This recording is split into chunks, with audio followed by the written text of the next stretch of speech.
Graça e paz, queridos irmãos, que o Senhor Jesus esteja neste momento, desde já, preparando o coração dos irmãos para esta nossa nova lição. Queridos, hoje foi um dia excepcional, como os irmãos estão vendo neste momento. Estou falando aqui de um modo gravado, vídeo, por uma situação na família que permitiu minha ausência hoje aqui na EBD presencial. Mas os irmãos que estão aí no templo ou que estão em suas casas se preparando para ouvir a palavra do Senhor de forma ensinada, a gente vai fazer, tá? Os irmãos vão aprender hoje e o assunto é um assunto bastante caro na nossa vida porque fala de testemunho cristão. É uma tarefa muito difícil, não é verdade?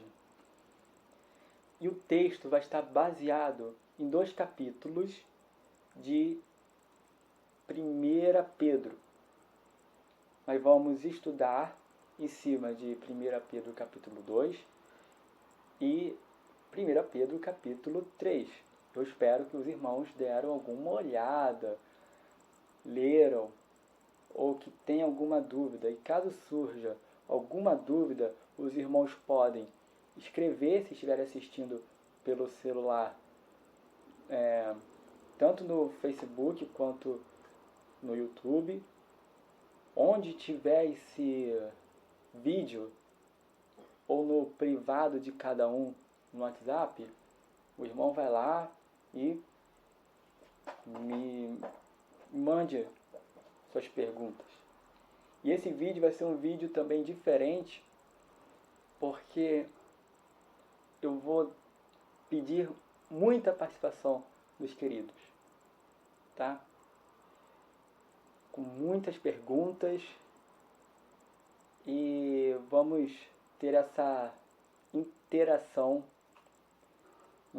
que vai nos acrescentar muita coisa.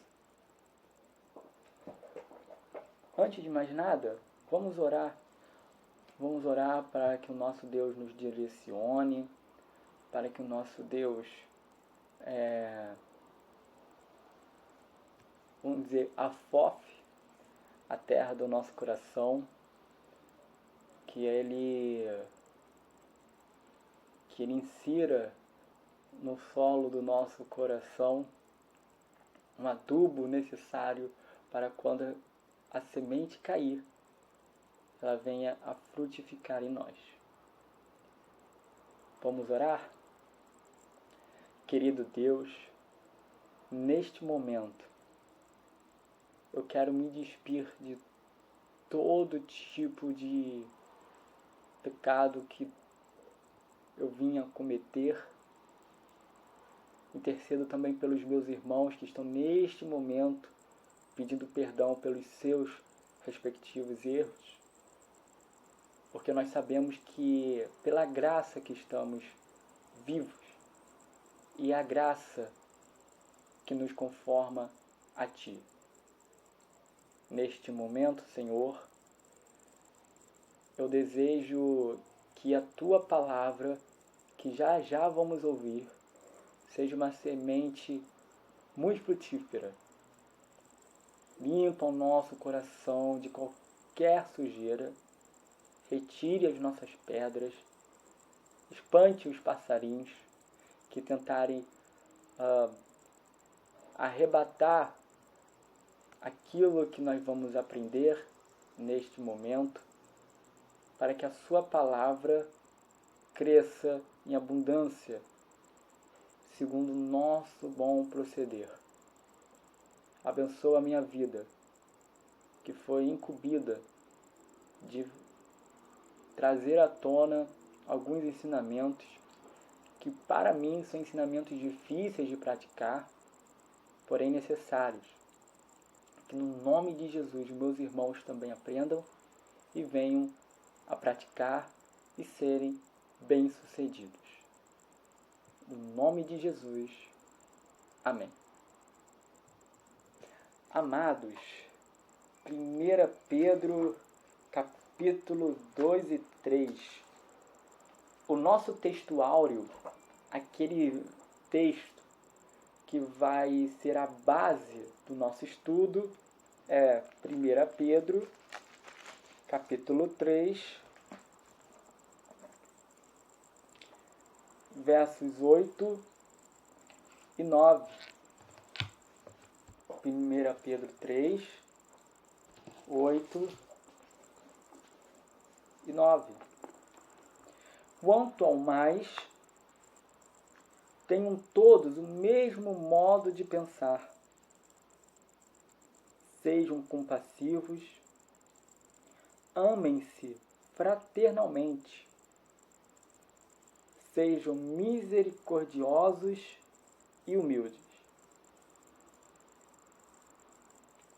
Não retribuam mal com mal, nem insulto com insulto. Ao contrário, bendigam, pois para isso vocês foram chamados, para receberem bênção por herança. O texto áureo já é um texto difícil de praticar, não é verdade? Tem um outro texto que se encontra em Efésios capítulo 4,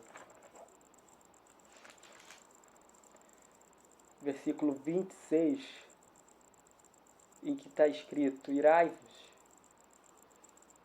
e não pequeis. Não se ponha o sol sobre a vossa ira. Ele vai direitinho cair justamente no versículo 9 de 1 Pedro 3, porque ele diz aqui: não retribuam mal com mal, nem insulto com insulto. E, além disso, Pedro vai falar no capítulo 2 que o exemplo de Jesus foi de um homem que, apesar dos insultos, apesar dos deboches, apesar da sua prisão injusta, da tortura que ele sofreu, em nenhum momento ele levantou a mão para os seus, como diz a palavra de Deus, tosqueadores, aqueles que estavam lhe fazendo mal, aqueles que condenaram-no injustamente. E tudo que Jesus fez foi para que nós seguíssemos o exemplo. Até mesmo na parte do sofrimento e de muitas vezes sofrer calado. Irmãos, é muito difícil entender isso de primeira, mas de vez em quando é bom a gente respirar fundo e evitar alguma agressão física ou verbal na pessoa que nos está fazendo mal. Por quê? Porque Cristo Jesus não fez isso. E se nós seguimos a Cristo, temos que segui-lo até mesmo nesse caso. Porque o cristianismo é diferente de qualquer outra religião. O que Jesus ensina vai totalmente na contramão do que o mundo ensina. É muito difícil entender isso de primeira, eu entendo isso. Mas vamos pedir a Deus para nos ajudar. Porque a palavra do Senhor aqui diz isso. Então, dessa maneira, eu quero fazer uma pergunta para os irmãos. Os irmãos já passaram por alguma situação em que, igual como está escrito na palavra de Deus, os irmãos tiveram que engolir toda a ira, todo o insulto que você pensou em propagar, todo o pecado motivado pela raiva? Os irmãos já passaram por isso? já deixaram de fazer isso e perceberam que foi a melhor escolha? Numa situação em que alguém te agrediu, que você descobriu que alguém falou mal de você, mas você, ao invés de contra-atacar, você preferiu deixar nas mãos de Deus e Deus fez a obra por você? E a pessoa foi lá e te pediu perdão? Sinceramente, eu não lembro quando aconteceu isso comigo, queridos. Mas se aconteceu com algum de vocês, escrevam nos comentários, escreva aí.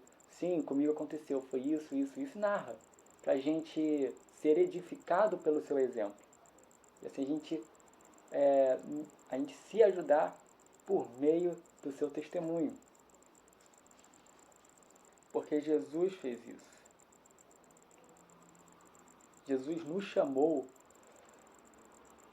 para nós não propagarmos mal por mal, mas para sermos pacientes até mesmo no momento de injustiça.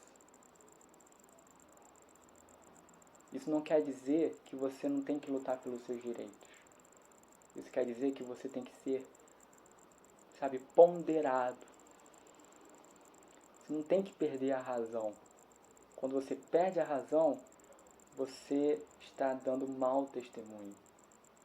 Está dando motivo para Satanás se aproveitar dessa brecha e te envergonhar. Então o que Jesus está fazendo o que ele está dizendo para a gente pela sua palavra assim como ele sofreu injustamente, quando acontecer isso conosco, a gente tem que ficar ponderado. Primeira coisa, vamos jogar nas mãos de Deus. Vamos jogar nas mãos de Deus e dá muito certo.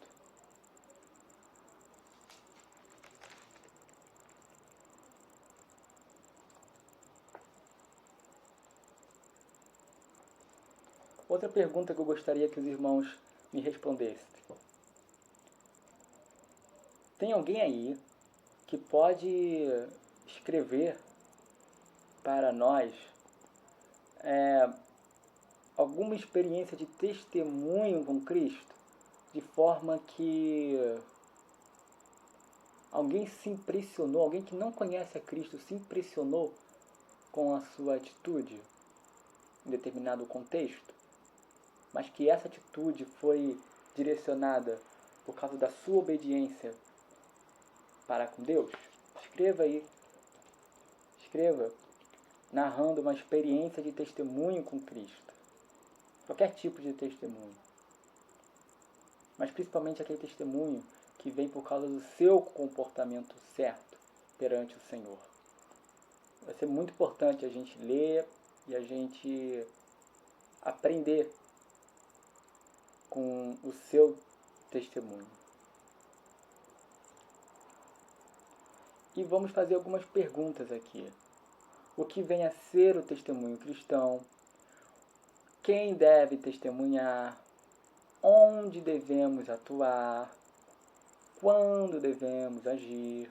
E como poderemos desenvolver a contento esta indispensável tarefa que é a de testemunhar na vida cristã.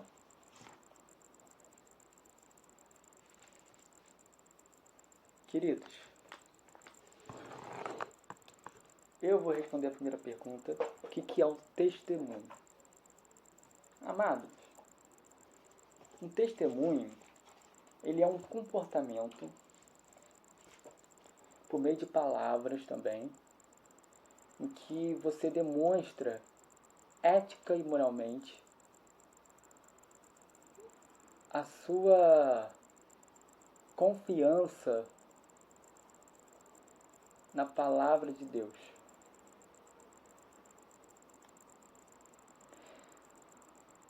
Portanto, testemunho é a atitude ética e bíblica que todo cristão deve praticar perante quem? Perante Deus e perante os homens.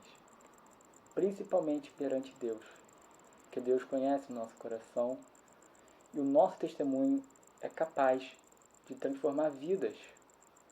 e até mesmo de converter. Por exemplo, o apóstolo Pedro escreve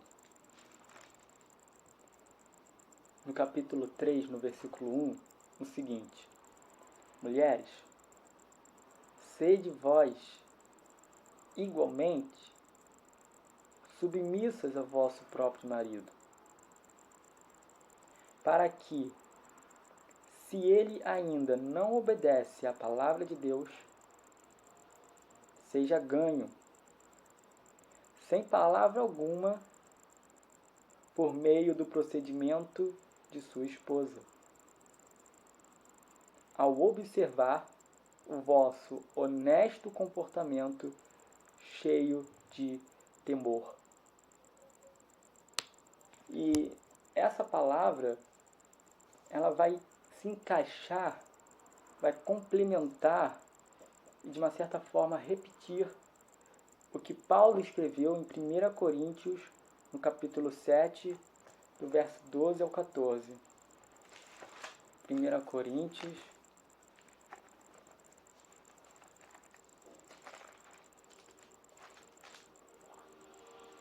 7,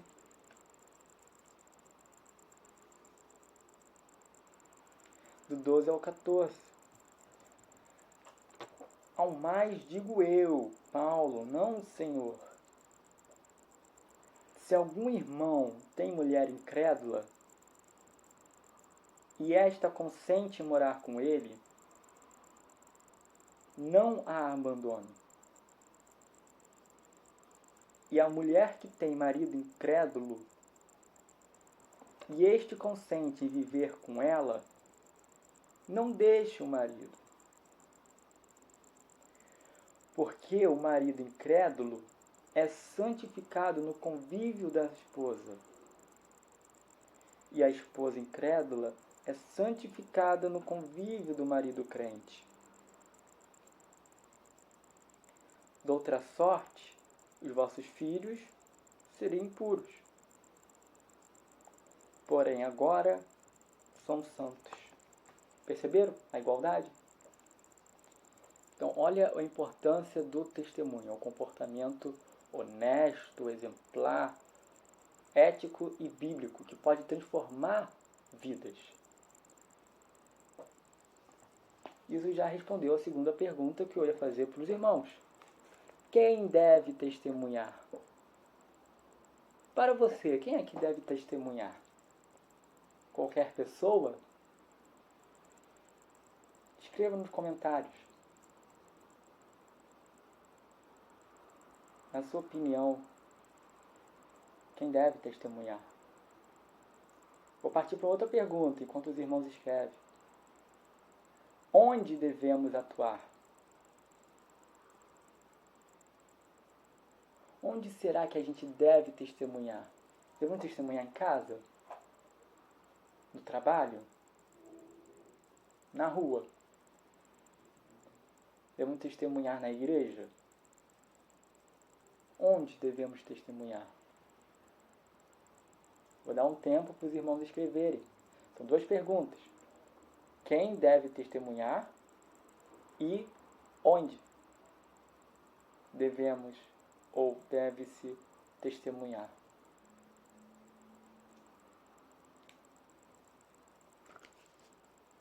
Quem já leu a palavra antecipadamente, durante a semana, vai responder direitinho essas duas questões.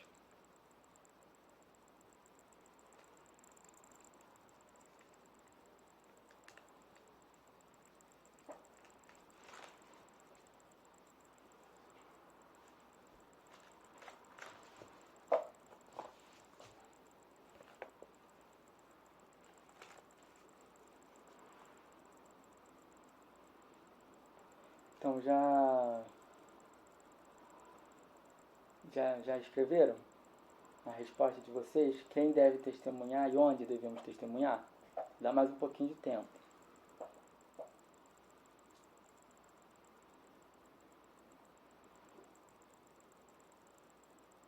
Só para informar, irmãos, eu vou ler essas respostas depois, tá?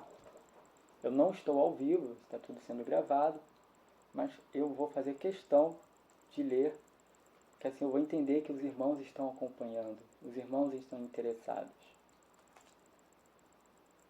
É bom também para medir o conhecimento dos irmãos a respeito de testemunho.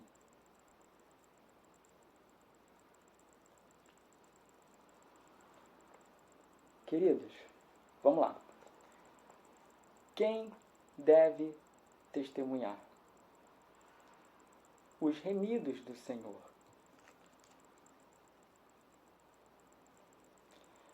Como pedras vivas. Nós somos pedras vivas. Em que sentido?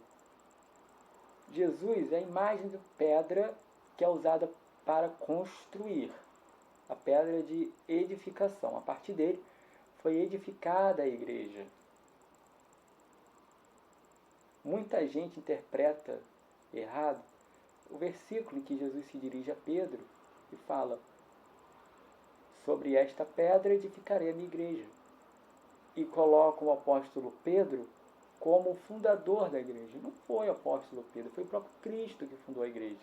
E a pedra que ele estava falando era a respeito da resposta de Pedro quando Jesus perguntou aos seus discípulos: vocês, quem dizem que eu sou?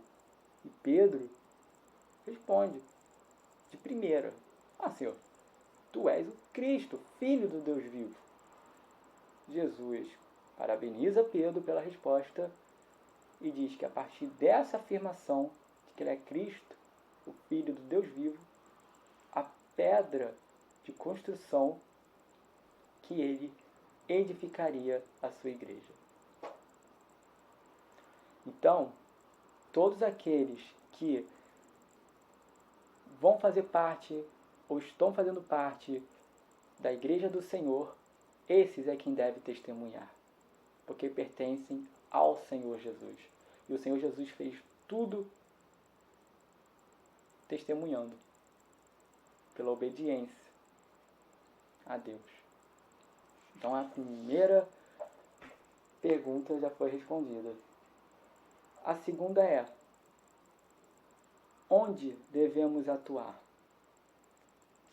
Onde devemos atuar? Em diversos lugares.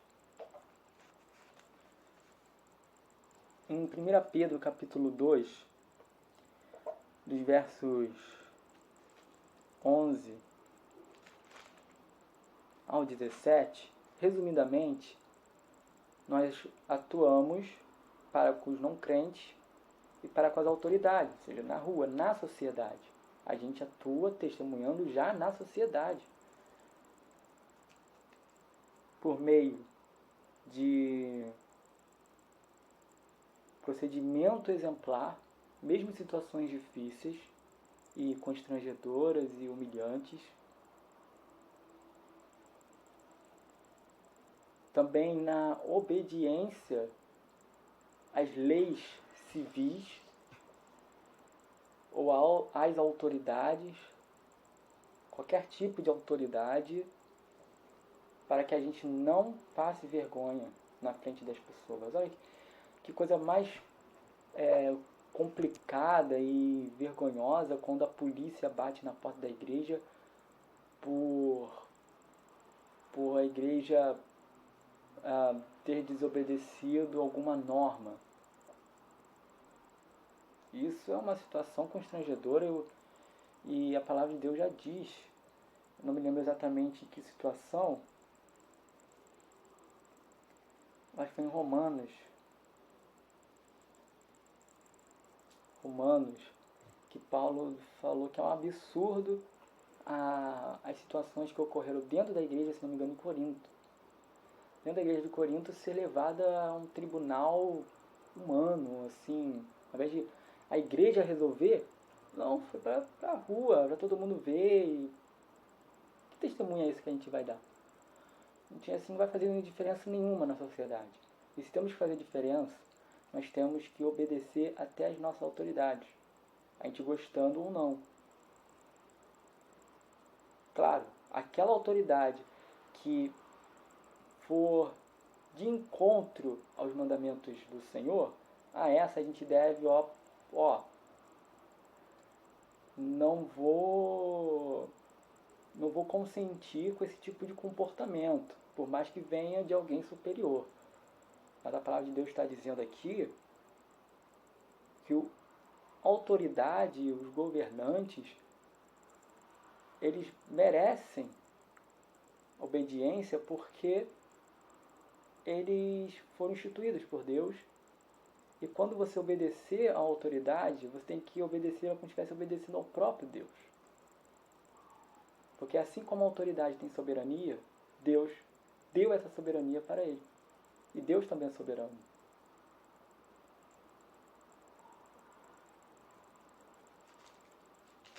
E essa é a vontade de Deus. E se a gente vive uma vida tranquila, normal, a gente não tem medo. Para que ter medo de obedecer à autoridade? Por exemplo, a autoridade policial. Você está fazendo alguma coisa que mereça prisão? Mereça multa?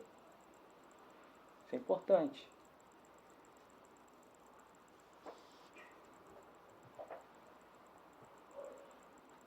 Então, em nosso relacionamento civil, a gente deve demonstrar testemunho. Testemunho.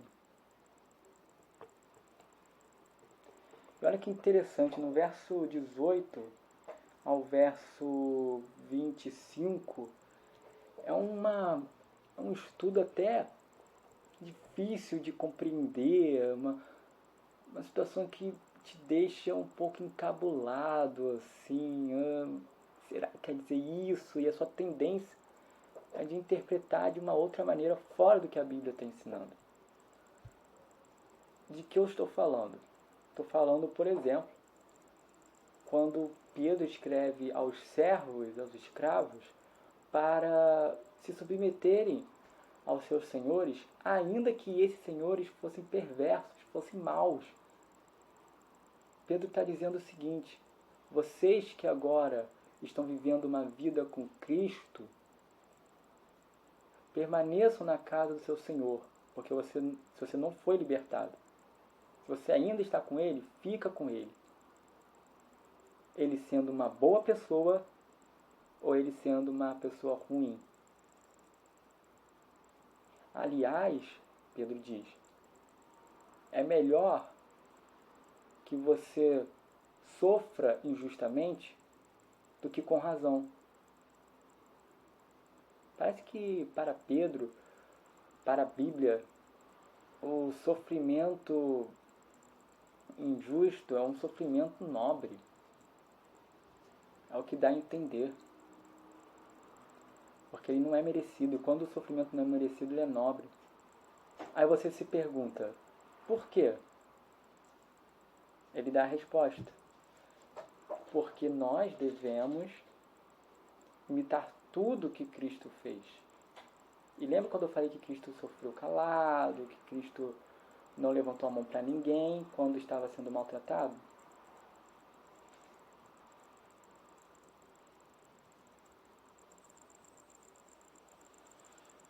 Ele diz aqui, olha, nos versos 21, 22, 23, porquanto para isto mesmo fostes chamados. Para isto o quê? Para darem testemunho, nesse caso aqui do exemplo, do contexto, de um servo ao seu senhor. Porquanto para isto mesmo fostes chamados, pois que também Cristo sofreu em vosso lugar. Cristo não deveria estar na cruz. Quem deveria estar na cruz era eu, você, todos, menos Cristo. Mas ele foi. Não foi de forma injusta? Deixando-vos exemplo para seguirdes os seus passos, até mesmo nisso.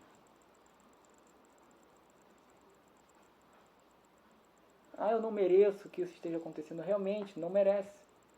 Mas você não pode matar por isso. Você não pode esbofetear ninguém por isso. Porque Jesus não fez dessa maneira. Meus irmãos, eu sei como é que é difícil. E até mesmo a revista que eu estou usando, o autor escreve como isso foi complicado entender uma primeira vez. Mas é com muita prática e temor a Deus e pedindo a ajuda dele que isso vai sendo conformado segundo a vontade do Senhor. Porque o Cordeiro de Deus não ofendia quando ele era ofendido. O qual, no verso 22, não cometeu pecado, nem dolo, ou seja, nem engano algum se achou em sua boca. Ele não ofendeu ninguém, não enganou ninguém. Pois ele, quando ultrajado, não revidava com ultraje, mal por mal. Quando maltratado, não fazia ameaças, mas entregava-se àquele, ou seja, a Deus, que julga retamente. Jesus se entregou a Deus, porque Deus é que julga.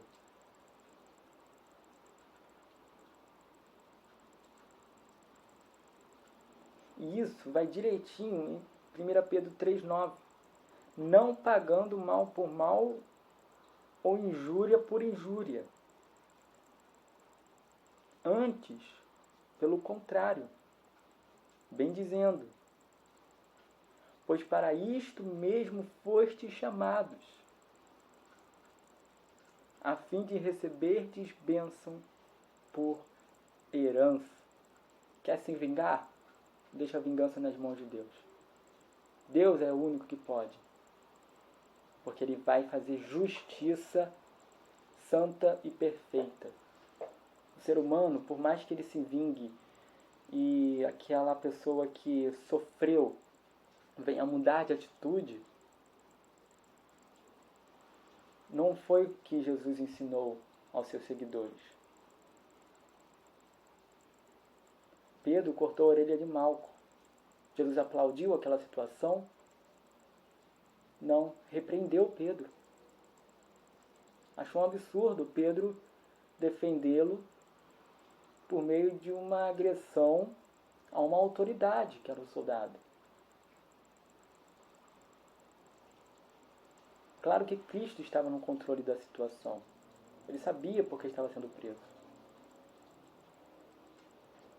Mas quando Pedro, com a intenção boa de defender o seu mestre, de impedir que ele fosse levado de forma injusta, pegou da espada e cortou a orelha do soldado. Mas Jesus vai lá e cura esse soldado e chama a atenção de Pedro, dizendo que está errado, quem segue ele não deve fazer isso. Que um dia Deus vai cobrar de todo mundo. A justiça está nas mãos de Deus. Por mais que seja difícil a gente levar para Deus essas causas, faça isso. É sábio da parte do cristão levar as queixas, as frustrações, as raivas, a vontade de se vingar para o nosso Deus. Que Ele é o juiz perfeito.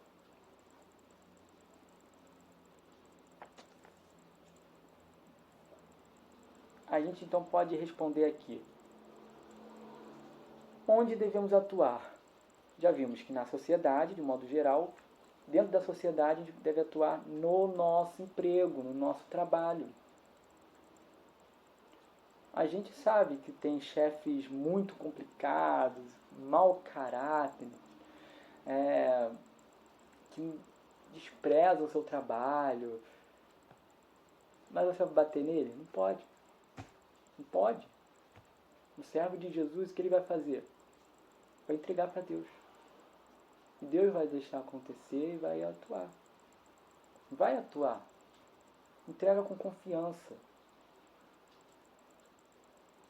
Mas também existem chefes bons, agradáveis, chefes que realmente é mais líder do que chefe, que ele não manda, ele conduz, está lá sempre junto. junto a você, aos seus colegas. Então a gente já sabe duas situações onde devemos testemunhar. A gente também deve testemunhar em casa. Os irmãos podem ler 1 Pedro 3, do 1 a 7. É um testemunho em casa. Da mulher para o marido, marido para a mulher. A gente pode estender, falar dos pais para os filhos, filhos para os pais. Como até está lá em Efésios. Efésios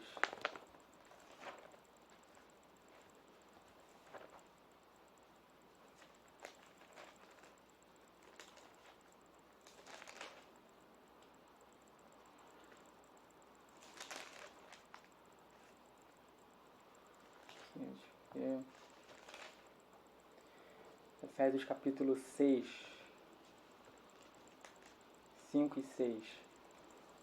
Dê uma olhada em Efésios capítulo 5, capítulo 6, que vai falar justamente disso, da relação servo e senhor, empregado e empregador, trazendo para o contexto atual, relação filhos e pais, mulheres e maridos.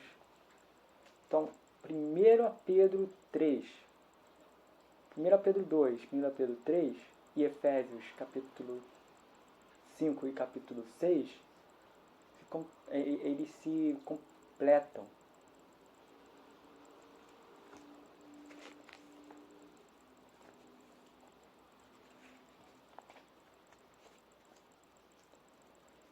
Ser cristão dentro de casa, eis o maior desafio. Por quê? Porque a nossa casa é o lugar onde não precisamos usar máscaras. É aí que o verdadeiro aparece. Por isso, Pedro aconselha os cônjuges a viverem em submissão, as mulheres a maridos, e em honra, os maridos para as mulheres, e vice-versa. Quando o marido não for crente, a mulher deve atraí-lo para Cristo pela pregação sem palavras, como a gente já leu atrás, no verso 1 do capítulo 3. Apenas pelo impacto do seu bom comportamento, do seu testemunho. A paz em casa é tão importante que Pedro dá a entender que se isso não existir, as orações do cônjuge crente ficam sem efeito. Olha a importância que tem um bom comportamento dentro de casa. Mas não é verdade? De que adianta orar ao céu e ao mesmo tempo infernizar a vida do cônjuge? Bom para pensamento. Mesma coisa você que não é casado ainda, mas está comprometido por meio do namoro. Você também deve respeitar o seu namorado também deve te respeitar. Porque se você está namorando, é porque almeja casar. Então é melhor você já se preparar, para quando chegar lá, não ficar sem ter o que fazer. A palavra está aqui, é só você ler a palavra de Deus.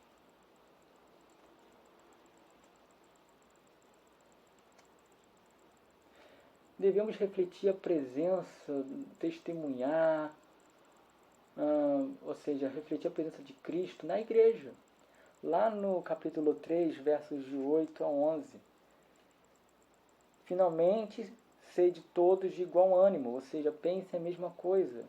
Completamente diferente, né? Mas quer dizer isso mesmo.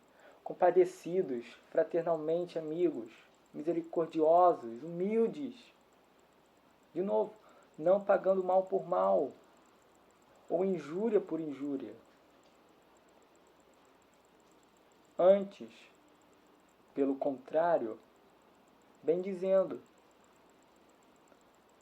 Pois para isto mesmo fostes chamados, a fim de receberdes bênção por herança.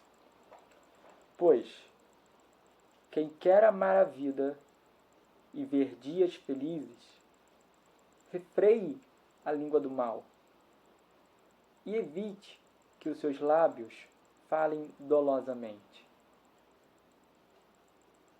com maldade, com engano. Aparte-se do mal, pratique o que é bom, busque a paz e empenhe-se por alcançá-la. Porque os olhos do Senhor repousam sobre os justos, e os seus ouvidos estão abertos às suas súplicas. Mas o rosto do Senhor está contra aqueles que praticam males. Eu falei que até seria o 11, né? Eu li até o 12. Não tem problema. Não parece desnecessário essa palavra, ué? Na igreja? Claro. Mas se está aqui, porque temos falhado. Temos infelizmente falhado. Então existem algumas regras que a gente vê aqui, importantes para o nosso bom comportamento perante os nossos irmãos. As regras são compaixão, amabilidade, recusa a vingança, recusa a calúnia, recusa ao mal e recusa ao conflito. A igreja do Senhor é a igreja de paz, de ordem e de decência. Por isso mesmo. E se você tem um problema com o seu irmão, a Bíblia recomenda, você vá lá e converse pessoalmente com ele. Conversa, chega com ele. Hoje em dia tem WhatsApp. Ai, irmão, desculpa, tem um mosquito aqui me atrapalhando. Conversa com esse irmão. Procure entender o que está acontecendo entre vocês e resolva. Dessa maneira, com o coração mais limpo e quebrantado, até a adoração a Deus se torna melhor, mais fluida. Faça isso. Evite o mal, evite se vingar. Vá lá ao encontro desse irmão. Se ele não te ouvir, a palavra de Deus recomenda que você ou deixa pra lá se ele insistir, ou insista mais um pouquinho. E se esse problema permanecer, você pode falar com o seu pastor ou com algum líder de sua confiança, explica o que está acontecendo. Se esse líder chamar essa pessoa para conversar e ela não ouvir, aí deixa essa pessoa, sabe? Deixa ela para lá. Pelo menos você fez a sua parte. E é isso que está escrito aqui também em 1 Pedro 3, 8 a 11.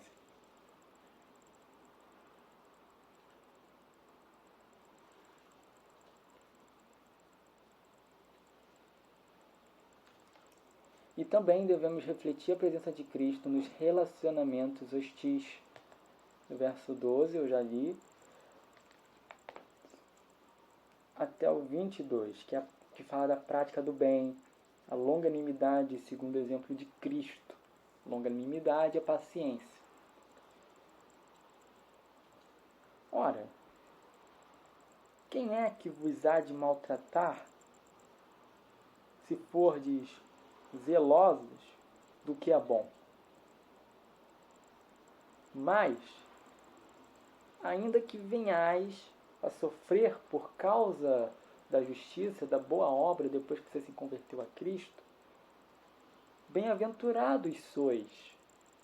Igual como Jesus disse lá em Mateus, no capítulo 5, no verso 10. Os irmãos podem verificar. Está lá no início do Sermão da Montanha. E Jesus fala, bem-aventurados são os que sofrem perseguição por causa da justiça de Deus.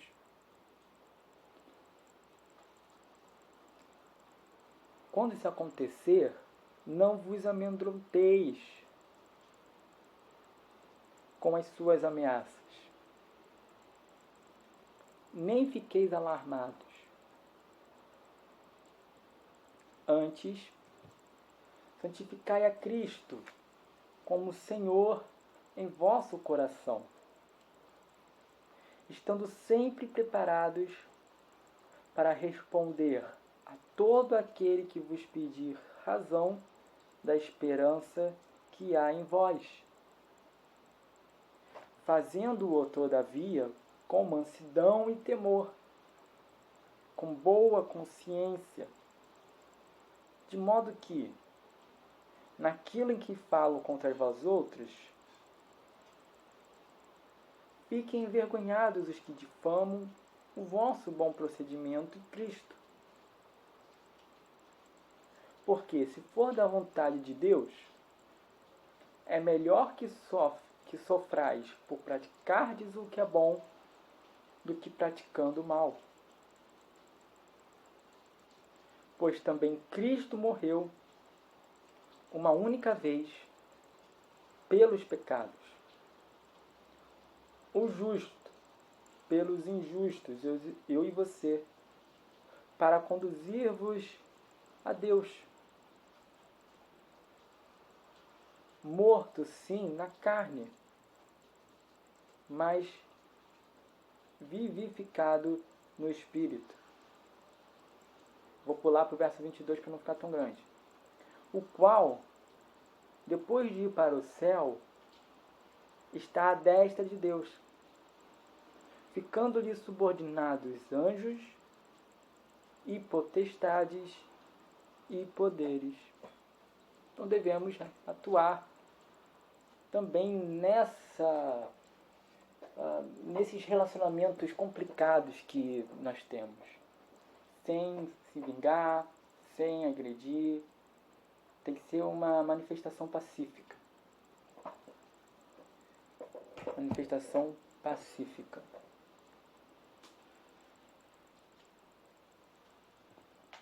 E quando devemos agir?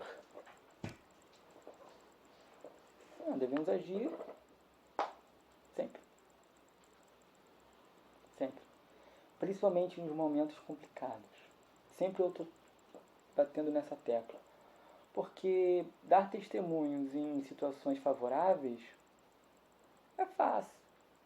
O desafio é dar testemunho em todos os lugares, até em situações difíceis, que vão requerer de nós um posicionamento firme. Mas um posicionamento firme que não saia do limite que a palavra de Deus determinou.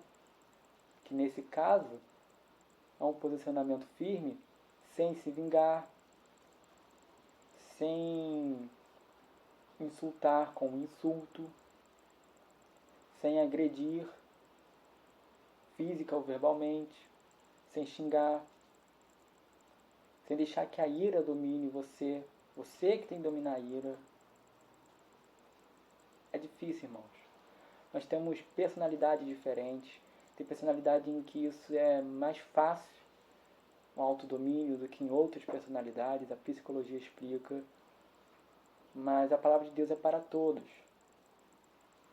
Para os de pavio curto, para os de pavio longo. Deus não faz acepção de pessoas. Então, queridos, vamos procurar praticar isso. Esse testemunho em toda situação, boa e ruim. Mas se ocorrer em situações ruins, aí esse testemunho tem que ser mais forte, mais intenso.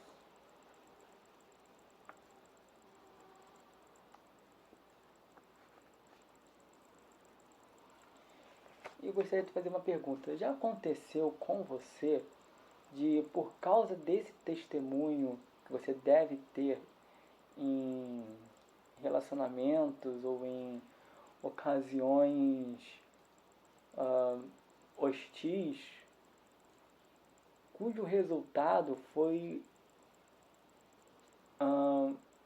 uma conversão de uma pessoa por causa do seu comportamento? Você já sofreu alguma situação em que você, em vez de fazer aquilo que a pessoa esperava para te tirar do sério, sabendo que você é cristão, ocorreu completamente o contrário, e isso surpreendeu a pessoa de tal modo que ela, algum tempo depois, usou isso como uma mudança de vida dela? Escreva nos comentários, eu vou gostar de ler.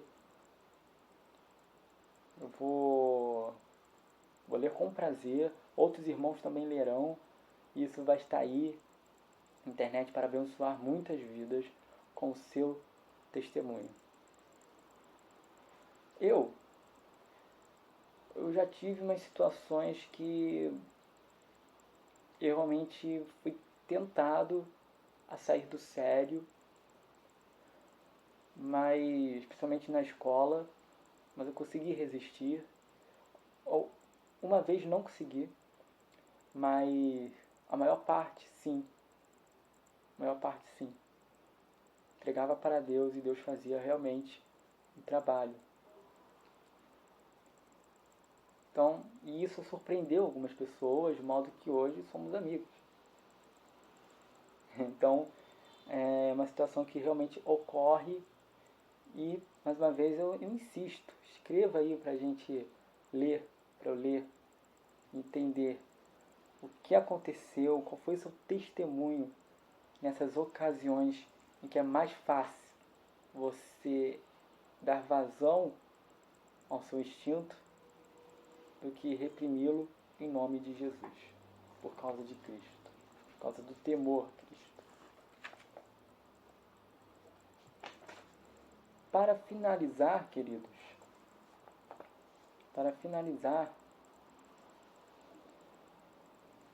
o testemunho cristão tem 2 objetivos. O primeiro objetivo é glorificar a Deus.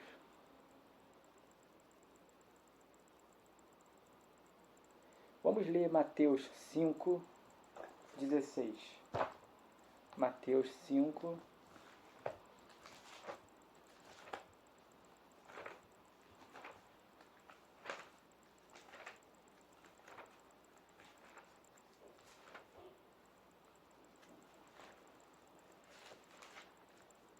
16.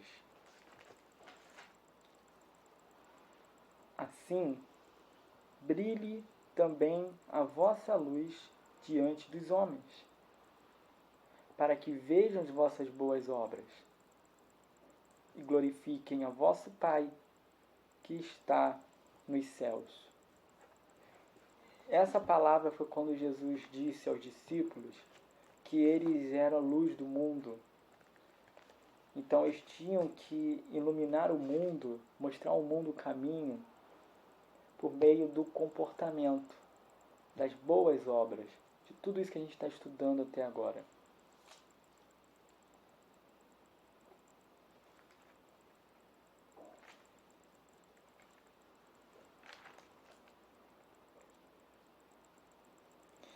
E 1 Pedro 2:12, Pedro vai dizer: mantendo exemplar o vosso procedimento no meio dos gentios, para que, naquilo que falam contra vós outros, como de malfeitores, observando-vos em vossas boas obras, glorifiquem a Deus no dia da visitação. Essa expressão no dia da visitação se refere ao momento que Deus vai converter alguém. Pedro está dizendo que muitas vezes acontece de uma pessoa falar mal de um cristão, esse cristão demonstrar um comportamento sério, temeroso diante de Deus, não falando mal dessa pessoa, pelo contrário, orando por ela e demonstrando que ele se importa com ela, apesar de essa pessoa não merecer, humanamente falando, e isso fica tão marcado na vida dela que ela passa a ser um alvo fácil de conversão. Isso acontece. Alguns testemunhos eu ouço pela internet de pessoas assim que sofreram perseguições terríveis, mas pelo exemplo que ela teve de se manter firme e não deixar que o pecado sobressaísse, por causa do seu testemunho, alguém que agredia essa pessoa, que ofendia essa pessoa, se converteu por esse exemplo. Olha que bonito. Então Cristo Jesus nos ensina que o caminho é esse, porque nós somos a luz do mundo. Devemos atrair as pessoas pelo nosso comportamento, por mais estranho que seja o mundo. Porque Deus escolheu as coisas loucas do mundo para enganar as coisas sábias. E é loucura mesmo a gente não retrucar, a gente não pagar na mesma moeda aquele mal que nos fazem.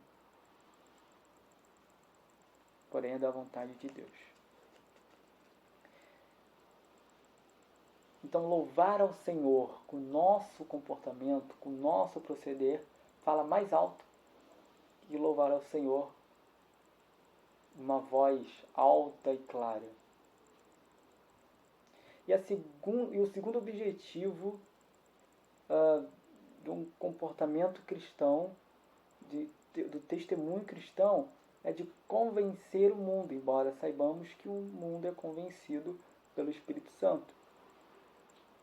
Mas o nosso comportamento pode convencer o mundo de que esse realmente é o caminho, o melhor caminho que alguém pode seguir.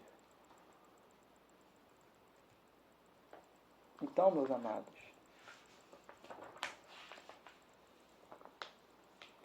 que Deus nos abençoe.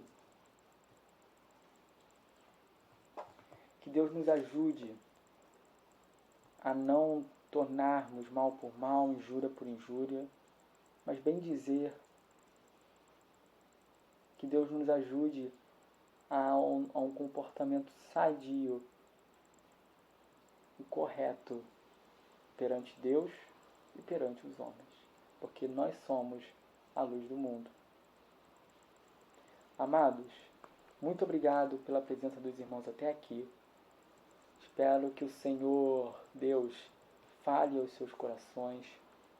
Eu também oro muito por mim, para que eu aprenda cada vez mais esse tipo de comportamento. Mas é possível, é muito possível, acontece, já vi vários casos, como eu já te falei, também aconteceu comigo. Então, mesmo assim, às vezes dá vontade de, a gente erra, mas que Deus nos ajude a entendermos que testemunhar é a melhor forma de evangelizar. Testemunhar é a melhor forma de evangelizar, porque nós somos casa espiritual de Cristo. Então, nossa vida exemplar cristã deve estar nos deveres para com os não crentes e para com as autoridades. Deve estar no nosso trabalho, deve estar na nossa faculdade, na nossa escola, na nossa vizinhança, na nossa família, na rua, na sociedade. Amados, vamos orar, agradecendo a Deus por este momento. Agradeço muito aos irmãos por isso, por esse compartilhamento que os irmãos têm feito durante a aula. Oremos. Senhor Jesus, muito obrigado pela Tua palavra ministrada. Como ela é boa, como ela também é difícil, Senhor. Mas cabe a nós, que somos os Teus servos, os Teus discípulos, seguirmos a Ti em tudo, em toda situação. Toda e qualquer situação, boa e ruim. E nessas duas situações, dar bons exemplos. Principalmente em situações difíceis. Para que o legado de luz que o Senhor disse para nós darmos seja efetivo, seja eficaz e venha converter almas para Ti. Ajuda-nos como instrumentos de luz. Muito obrigado por esses meus irmãos que contribuíram com suas palavras, com seus testemunhos, edificando as nossas vidas. Que o Senhor continue trabalhando em nós, Senhor. Dá-nos um restante de um culto agradável a Ti. Abençoe as crianças que vão assumir essa tarefa, abençoe as professoras que estarão à frente e que as crianças falem aos nossos corações. Abençoa também a pregadora, a fim de que ela leve aquilo que está no teu coração para os nossos corações. No nome de Jesus. Amém. Queridos, bom culto a todos. Até semana que vem. Graça e paz.